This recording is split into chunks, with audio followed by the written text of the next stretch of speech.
As someone who leads trips all over the world, when we're looking for local tour operators, I'm always thinking about a few things. I'm thinking about where are we going? How are those guides and porters being treated? Are they being compensated and paid fairly? And then how is the communication going between me and the tour operators? All of the things. And so when Preeti reached out and talked to me about AdventureTripr, I was really excited about the opportunity to see what she's been doing to kind of revolutionize the adventure travel industry by providing affordable trips for the participants, but trips that are still doing a good job of making sure that guides and porters are taken care of and compensated. So I'm excited to introduce Preeti to you. She is going to be presenting at our upcoming summit. She's going to be talking about adventure travel. She's going to be talking about hiking. She's going to be talking about motherhood too, and her bounce back after experiencing some postpartum depression. And I think that's something that many of us can relate to if we've had children. And so I'm really excited to for you to meet her. We're also going to be doing something really fun at the summit, and I don't want to give too much away, but I'm going to say you should buy a ticket and you should join us for the summit because we're going to be doing a trip, and I'm going to be giving away one free ticket to that trip. And our trips are amazing and they're epic. And that's all I'll say. Just a little teaser that we're going to have a pretty sweet giveaway from AdventureTripr. So I will let you enjoy my conversation with Preeti all about adventure travel. You do a lot of things. A lot of things. I was looking at your background on your bio, and accountant, MBA, climber, traveler, all these things. You just mentioned kind of your background in the outdoors Yeah. and getting outside with your child. Talk to me about adventure travel. How did you become such a, and you've lived everywhere. How did you become such an accomplished traveler? Well, not sure about accomplished, but traveling growing up, I never traveled. I come from a very modest family. All Uh-huh. I travel was, visiting grandparents during summer holidays. That's all Yeah. I did probably for the first, you know, 18 years of my life until I became an adult. Hmm. And, and I trained as a chartered accountant in India, and that required, I started working right at 18 because I started doing that course. In India, it's a 4-year program, slightly Uh-huh. different from CPA here in the US, and it requires you to do a full-time internship with accounting firms. And Uh-huh. it was with the sort of the bigger accounting firms like Price Waterhouse, and I needed to travel to audit to clients. Ah, That's why I started traveling within the country. But uh-huh. then while working, I also kept studying. And so through work and through education, the early travel opportunities came Uh-huh. about, but that was restricted to, say, coming to Manhattan for work. When I was at Deloitte, I had a team in India and I had a team in the US. So I used to shuttle a lot. And Uh-huh. that's when I was doing business development for Deloitte. I used to travel across the East Coast and got to explore a little bit. And I remember every chance I would get, I would just go, because all my life I hadn't traveled. And I was like, this is great. And I would just, Yeah. I never used to get to drive a car in India either. But I would come here the first day I'm hiring, getting my rental car and driving all over the place. And every weekend I'm out driving from New York to Jersey or Washington, D.C. And I was like all over the place. And Yeah. so yeah, so it was, like you've not done something for the longest time. And then when you get to do it, you go all out. Mhm. So that's how it started. But then I actually traveled a lot for recreation. When for 6 years I was an investment banker in London, and Mhm. super intense. And this was my out. Like I used to work 2, 3 a.m. every day on deals. So Oh, every weekend I had to get out. yeah, yeah. So I used to travel, and the beauty of being in London is that within 2 hours you could be anywhere. Um, Mhm. so yeah, even if you didn't have the time to plan on a Friday night, remember me and my husband would finish work around 9, 10 in the night and start research through the night, and 5 a.m. would be heading for an airport and catch sleep, 2 hours sleep on the plane, and that's how we did 30 countries when we were in London over 6 years. Wow, I love that. I have this picture in my mind of finishing work so late at night and the grind all week long, and then you're just going for it. Yeah, That's so cool. yeah, yeah. We could have done it then. I don't think we can do that anymore. Yeah, Yeah, we don't have to do so that different. now. We go without sleep for multiple nights. Yes, we used to be able to do those things when we were young and invincible. Yes. So you traveled, and that's yeah, I hadn't thought about London being so central, but as I think about a map in my head, Absolutely. yeah, like And that's wait, right. 2 hour flight. That's it. Yeah, or hopping on a train, like Yeah. that's a great place. Hopping on the train was perfect, right? So if we are in Madrid, and then we would just do the train from Madrid to Barcelona so that we could sleep in the night on the train. Yes, yes, yes. Totally works. Totally works. Yeah, that's how you save. That's see, pro traveling tip. That's how you save a hotel is to And the travel. time, because we only had the weekends most of the time. Yeah. Yeah. Yeah. So you spent a lot of Saturday nights in trains. Oh, yes. And on Ryanair airplanes. Ryanair. Yes. Of all the countries you visited, this is a really hard question. Yes. Oh my gosh. Yes. You know where I'm going with this. Um, what is I don't want to say what's your favorite, but Mhm. what is one destination that you just would love to go back to or that you go back to frequently because it's really special? I realize that's like asking you like pick your favorite star in the night sky, but Yeah, I one or think two. yeah, Iceland is truly special for me because that was where I, for the first time, did a hike or a trek. I was never into hiking and trekking, Uh-huh. and it wasn't the typical South Coast that folks usually do, the Mhm. waterfalls and the beaches.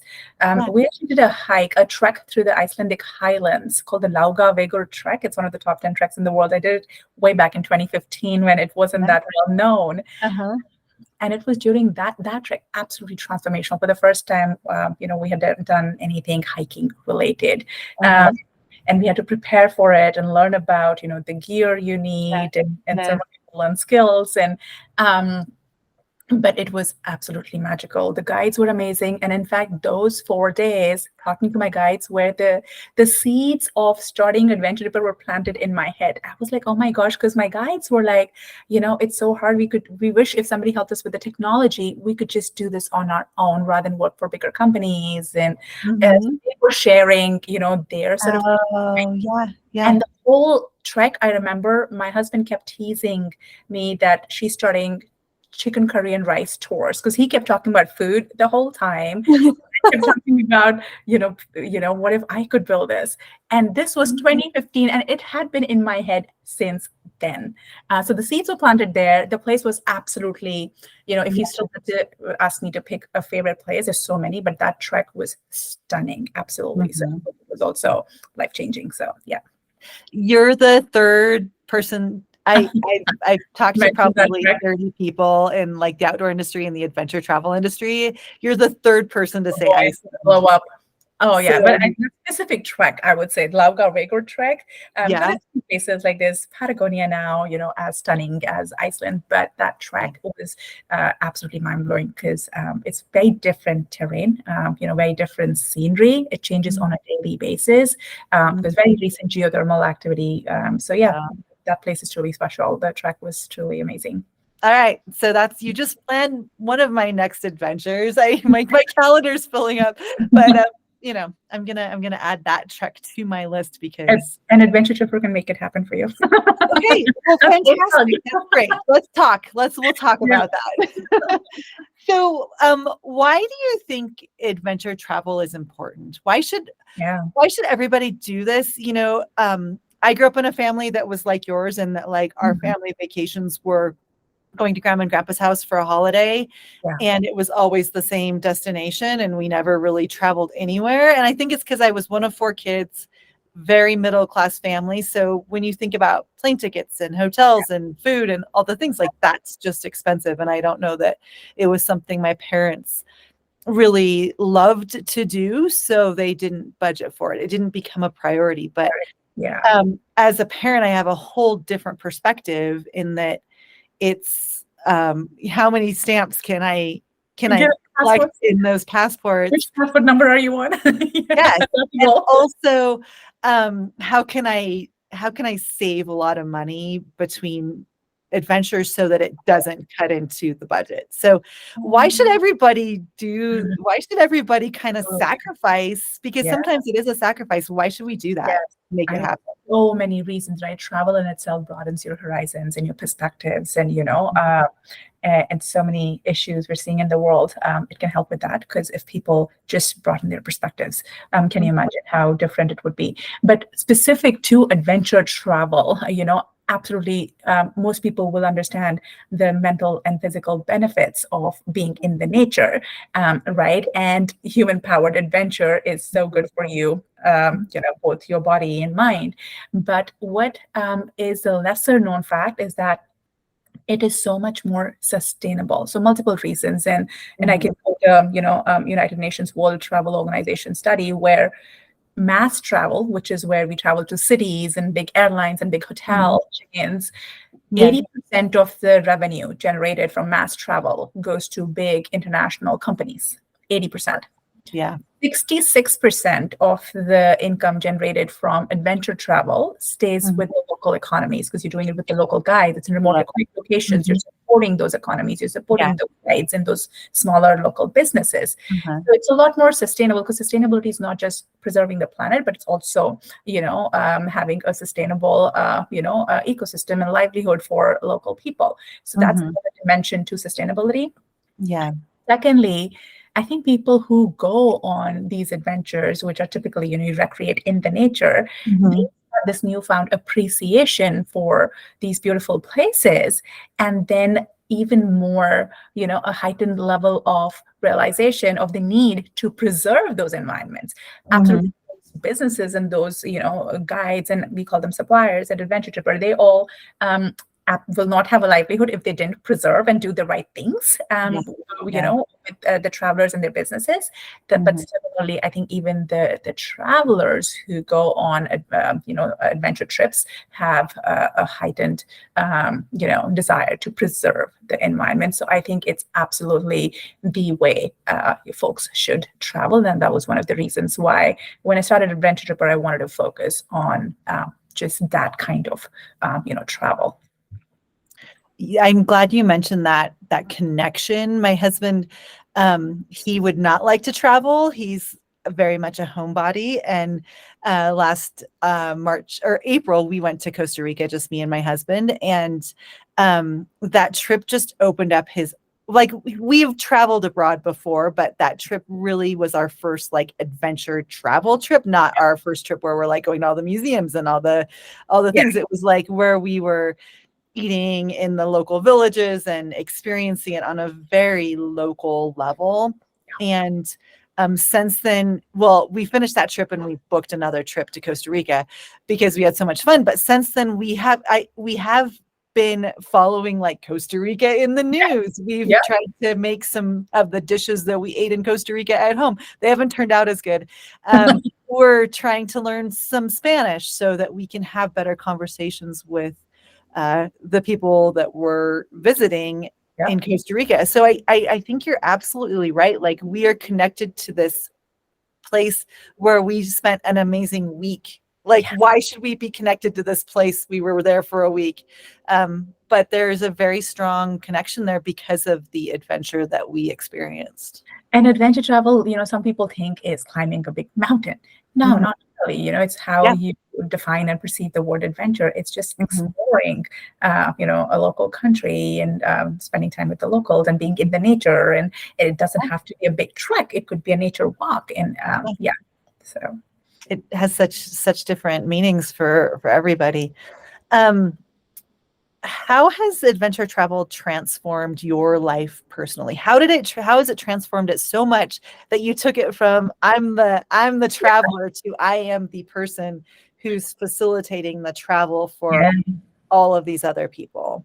Totally. And this is, I was mentioning when we started our call was that when I moved here from London to Seattle and with a Mhm. 4-month-old right after a C-section, Yeah. that followed by that move, and I couldn't stay active, and I was 60 pounds over. I had postpartum depression. I wasn't used to So my hard. life being about a tiny human. So it Yeah. was very emotionally, I love my son to bits, but it was very emotionally and mentally draining. Mhm. I was probably at one of the lowest points in my life. And that's when I started hiking here. And it's hard to escape hiking here in, based Yeah. Yeah. in Washington State. It's gorgeous. So Yeah. every weekend, so the first time I went for a walk, on a flat trail, city trail by my house, and it was amazing. I felt so good. So I kept going Mhm. back, doing Yeah. it Yeah. every single weekend. And Mhm. then it was absolutely transformational for me. And then I was carrying my son with me. So I was getting stronger. Yeah. As I started doing tougher hikes and tougher trails and hills and bigger hills and while carrying him. And then Yeah. finally people saw me, carrying him on really hard hikes. And they're like, you can be climbing mountains, you're weight training. And I was like, that's a good idea, because I wasn't losing the last 20 pounds. I'd lost the 40. So I was like, let's sign up for my Oh, trainer. for you though. That Yeah. was the competitive person in me. So I signed up for Mount Rainier, and on his second birthday, I stood on the summit of Mount Rainier. And in the process, ended up climbing everything here to train for that climb. Ended up climbing all the other volcanoes, and Uh, so it was absolutely transformational, not just physically but mentally. I was in the best, shape I'd ever been. So that and on one hand it was transformational for me. On the other hand, I saw a lot of people who could have benefited so much from outdoors, but they did not participate in outdoor recreation and outdoor adventures. And I noticed, and I could understand this, I could relate, because coming from India, a lot of folks, we did not grow up in that culture of outdoors. There's a lot of yeah. intimidation, a lot of Yeah. hesitation, right? Yeah. And they need a bit of hand holding. And also, we don't tend to be very outgoing, just culturally, our conditioning. So it's harder for us to put ourselves in the white spaces or communities with the fear Yeah. of being judged.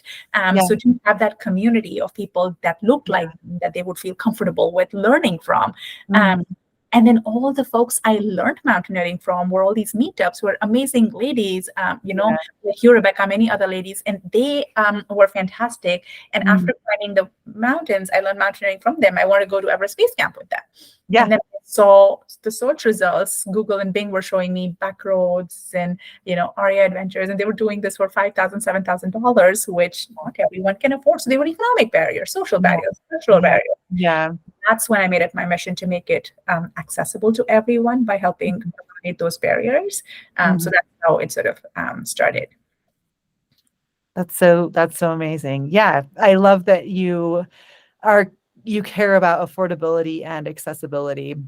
And it sounds to me like you hire local operators. These Oh, aren't these absolutely. yeah, Yes, these unlike aren't big many. companies coming Yes. in. Unlike many companies, so that was another big part of it. Remember, I was telling you when I did the Laugawego trek, it was the local Yeah. guides who, planted the idea in my mind as to how much they could do and how much they could benefit if there was the technology for them to just, have their trips uploaded. So yes, absolutely, that is a big part. Because when I started researching this space, I was like, there's so many middlemen and there's so much markup. I just want to connect people with the local guides, because on one hand, it makes it affordable for folks, but on the other hand, it supports those local guides. You're giving them access to a global audience. So we Yeah. only work with, even if it's not an individual guide from a safety and business standpoint, because we vet them for processes and protocols in place. We Absolutely. work only with local businesses, with, local operators, local guiding companies. Yeah.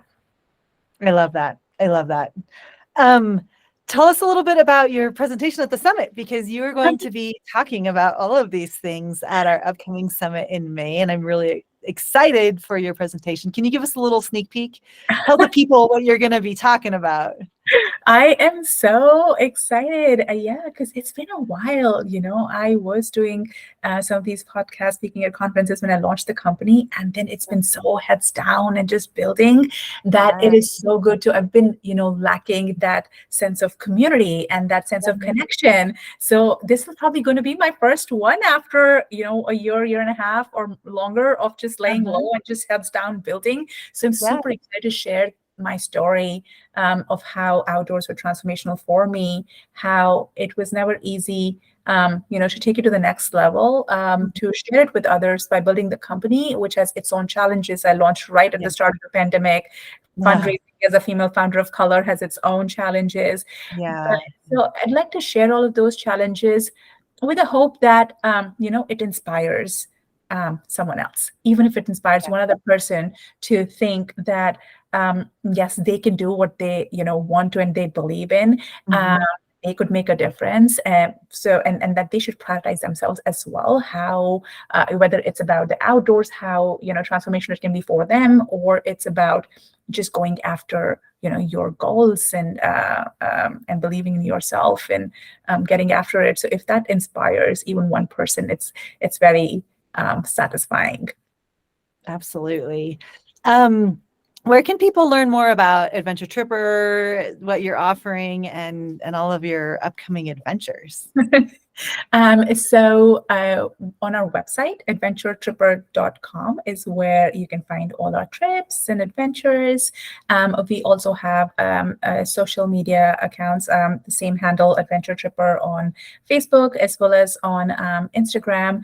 And there is also a community, which is right now only Washington based, called Adventures for Everyone, Mhm. where we post free events every weekend. If I was going and doing stuff, I would just post, and others have started posting events as well, where others can come and join and find that community and learn new skills like cross country skiing or snowshoeing.